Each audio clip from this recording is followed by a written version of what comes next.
সুপ্রিয় দর্শক, আসসালামু আলাইকুম। আপনাদের সবাইকে স্বাগত জানাচ্ছি এখনকার আলোচনায়। আপনাদের সঙ্গে আছি আমি সিরাজুল ইসলাম।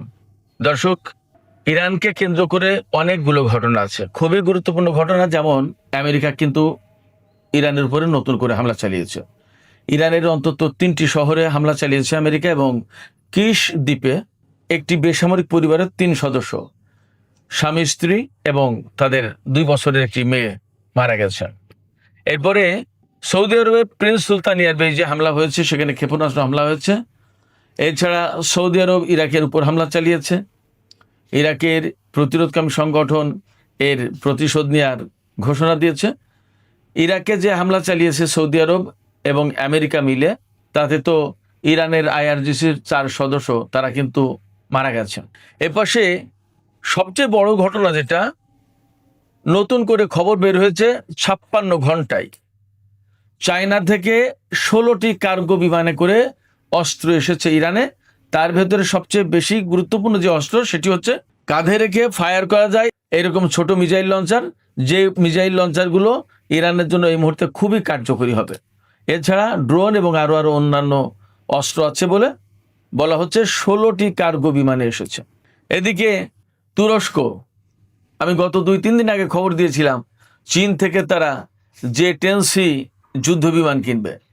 আজকের খবর হচ্ছে তারা শুধু J-10C না, J-35 যুদ্ধ বিমান কিনবে। এই J-35 হচ্ছে আমেরিকার F-35 এর চেয়েও উন্নত, এবং যথারীতি এরদোগান চীনকে ইউয়ানে অর্থাৎ চীনা মুদ্রায় অর্থ পরিশোধ করবে, ডলারে না। এই রকমের অনেকগুলো ভূ রাজনীতির জন্য খুবই গুরুত্বপূর্ণ, খুবই সেন্সিটিভ, স্পর্শকাতর এইরকম কিছু খবর আছে। দর্শক, এই বিষয়গুলো নিয়ে এখন আমি আলোচনা করব। আশা করি আপনারা শেষ পর্যন্ত সঙ্গে থাকবেন, আর ভিডিও ভালো লাগলে লাইক, কমেন্ট, শেয়ার করবেন এবং চ্যানেলটি সাবস্ক্রাইব করে সাথেই থাকবেন। দর্শক, চলুন বিস্তারিত আলোচনা করি। আলোচনার প্রথমেই বলতে হবে, আমেরিকা এবং ইরানের মধ্যে নতুন করে কিন্তু যুদ্ধ শুরু হয়েছে আবার। ইরান গত পরশু রাতে জর্দানের মুওয়াফাক আল সালতি বিমানবন্দরে হামলা চালিয়েছিল, এবং সেটা ছিল আকস্মিক হামলা। এবং ওই হামলা ছিল ইরানের পক্ষ থেকে বলা যায় ভিন্নতর হামলা। কেন ভিন্নতর হামলা বলছি? ভিন্নতর হামলা বলছি এই কারণে, ইরান এতদিন যুদ্ধ করেছে আমেরিকার সাথে, আমেরিকা হামলা চালিয়েছে, তার জবাব দিয়েছে ইরান। আর গত পরশু রাতে যে হামলা করেছে ইরান আপনার জর্দানের মুওয়াফাক আল সালতি বিমানবন্দরে, সেই হামলাটা ছিল কিন্তু ইরানের পক্ষ থেকে, অর্থাৎ আমেরিকা না করার পরেও 3-4 দিন যুদ্ধ বন্ধ থাকার পরে কিন্তু হঠাৎ করে ইরান জর্দানের ওই বিমানবন্দরে হামলা চালিয়েছিল। তার মানে দাঁড়াচ্ছে ইরান কিন্তু তার যুদ্ধের নেচার এবং প্যাটার্ন পাল্টে ফেলল। এতদিন ছিল প্রতিরোধমূলক, এখন হলো আক্রমণাত্মক। এটা কিন্তু ইরানের পক্ষ থেকে সম্ভবত একটা বড় রকমের সিগন্যাল। এবং এর পাশে তো বলাই হচ্ছে যে ইরানের পক্ষ থেকে আমেরিকা এবং ইসরায়েল যে যুদ্ধ পরিকল্পনা করছে, সেই যুদ্ধ পরিকল্পনা বানচাল করার জন্য ইরানের পক্ষ থেকে তো প্রস্তুতি নেওয়া হচ্ছে, এটা তো একটা বিষয়। এছাড়া হরমুজ প্রণালী যে করেই হোক ইরান তার হাতে রাখবেই, কোনো মতেই ছাড়বে না। অতএব তার প্রস্তুতি কিন্তু সে সেইভাবেই নিচ্ছে। এটা গেল আর একটা দিক। আর সবচেয়ে বড় যে দিক, সেটা হচ্ছে যে ইরান এই হামলার মধ্য দিয়ে আমেরিকাকে এই মেসেজ দিল যে তোমরা মারলে আমরা মারবো, এই দিন শেষ, সম্ভবত এমন মেসেজ দিল।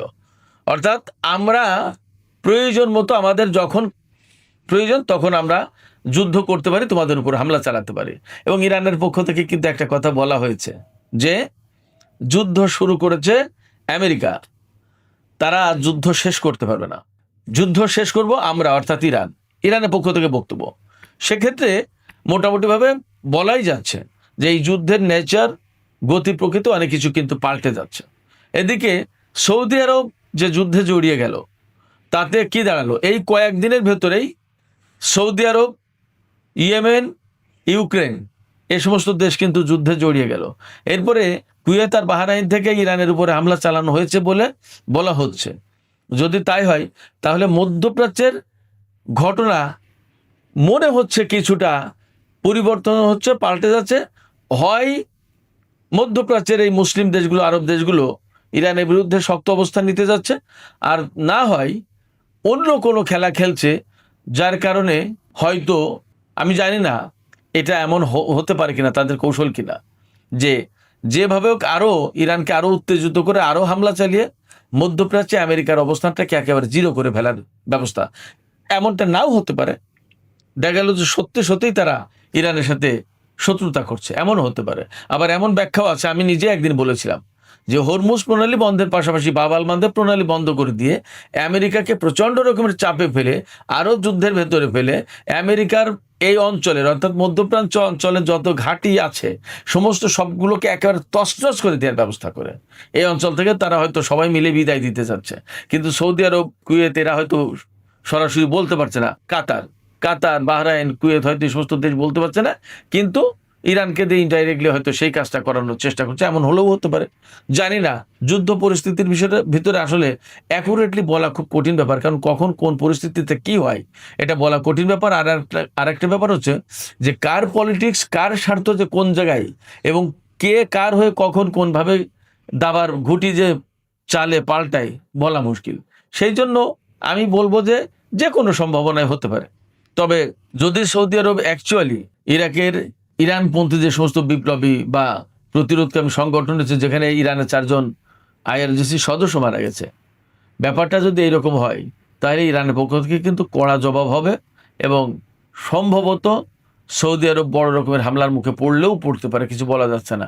সৌদি আরবকে হয়তো আর ইরান ছাড় নাও দিতে পারে যদি ব্যাপারটা অ্যাকচুয়ালি সৌদি আরব জেনে বুঝে ইচ্ছাকৃতভাবে এই কাজগুলো করে থাকে। আবার অনেক সময় এমন হয় যে দেখা গেল সৌদি আরব থেকে বিমান উড়েছে ঠিকই, কিন্তু আমেরিকায় হামলা চালিয়েছে, বোঝা মুশকিল, এই সিচুয়েশনে যাচাই বাছাই করা মুশকিল। এখনো ইরানের পক্ষ থেকে পরিষ্কার বলা হয়, দেখা যাক কি হয়, আমরা অপেক্ষা করছি। এদিকে চীনের পক্ষ থেকে এই খবরটা অনেকগুলো মাধ্যমে এসেছে যে চীনের পক্ষ থেকে 56 ঘন্টায় অন্তত 16টা কার্গো বিমান ইরানে নেমেছে এবং তাতে আনা হয়েছে বিপুল পরিমাণে অস্ত্র। এবং মেইন স্ট্রিম মিডিয়া যেগুলো, তাতেও খবর আসছিল, গত 2-3 দিন ধরে যে চীন থেকে ইরান সম্ভবত কয়েক কোটি ডলারের চুক্তি করেছে, যে চুক্তির আওতায় ইরান চীন থেকে কাঁধে রেখে ফায়ার করা যায় ওই শোল্ডার মিসাইল কিনবে, যাতে এই শোল্ডার মিসাইল কিনলে কি হবে, খুব দ্রুত একেবারে তাৎক্ষণিকভাবে ফায়ার করা যায়। মানে এর জন্য খুব বড় প্রস্তুতির কোনো প্রয়োজন নেই, লঞ্চার ঠিক করা, অনেক ব্যাটারি এটা সেটা কোনো কিছু চার্জ দেওয়া, এগুলো কিছুই লাগে না, একেবারে জাস্ট কাঁধে নিয়েই শ্যুট করা যায়। কাকে শ্যুট করবে? এই সমস্ত এই যে শোল্ডার অর্থাৎ কাঁধে রেখে যে ক্ষেপণাস্ত্র ছোড়ার যে ইয়েগুলো, মিসাইল লঞ্চারগুলো, এইগুলো হেলিকপ্টার তুলনামূলক নিচু দিয়ে যায়, হেলিকপ্টার, তারপর নিচু দিয়ে উড়ে যাও যুদ্ধ বিমান, ক্ষেপণাস্ত্র, ড্রোন, এইগুলো যদি খুবই কার্যকরী। এই মুহূর্তে মনে হচ্ছে এই ড্রোন হাতে পাওয়ার পর ইরান যুদ্ধের নতুন ফেজে যাবে। ইরান কিন্তু একটা কথা বলেছে, ইরান কিন্তু যুদ্ধবিরতি মানেনি, যুদ্ধবিরতির প্রস্তাব তার কাছে নিয়ে গেছে কিন্তু পাকিস্তান, কাতার, তুরস্ক, সৌদি আরব, বিভিন্ন দেশ, কোনো যুদ্ধবিরতি তারা মানেনি।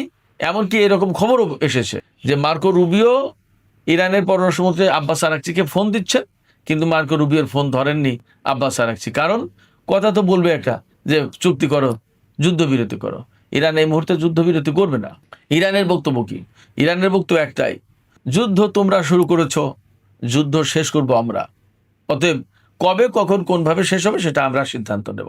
এবং ইরান একথাও বলছে যে তোমরা যখন খুশি তখন যুদ্ধ শুরু করবা, আবার যখন খুশি তখন বলবা যে এখন যুদ্ধ বন্ধ।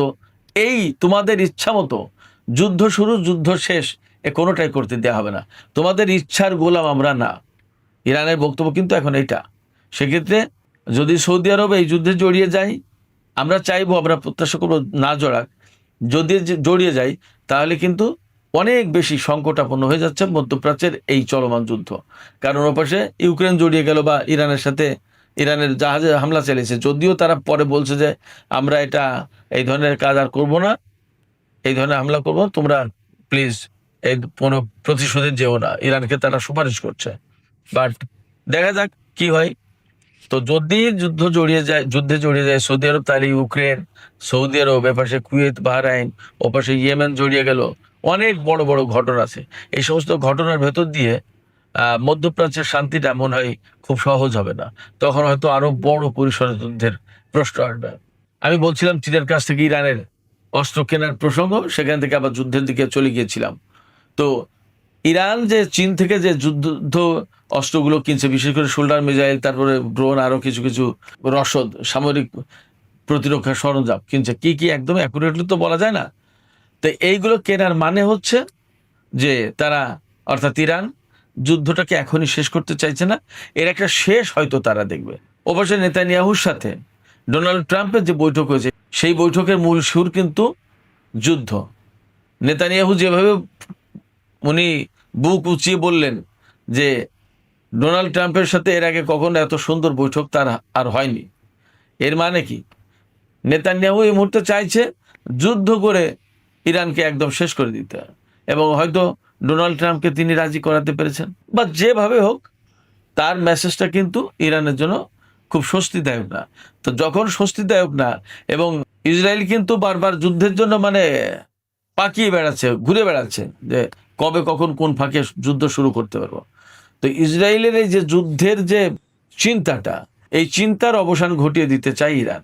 তার মানে নতুন করে যদি আমেরিকা এবং ইসরায়েল ইরানের উপর হামলা চালায়, আজকে তো হামলা হয়েও গেল, তাতে মনে হচ্ছে এই যুদ্ধ অনেক প্রলম্বিত হবে, এবং এই যুদ্ধই সম্ভবত চূড়ান্ত যুদ্ধের দিকে যাচ্ছে। ইরান এখনই আমেরিকার সাথে মীমাংসা করবে না, হয়তো সামরিক উপায়েই ফয়সালা হবে। সুপ্রিয় দর্শক, এর পাশে আমি শিরোনামের দিকে বলেছিলাম যে তুরস্ক চীনের কাছ থেকে শুধু J-10 না, J-35 পঞ্চম প্রজন্মের বিমান কিনবে।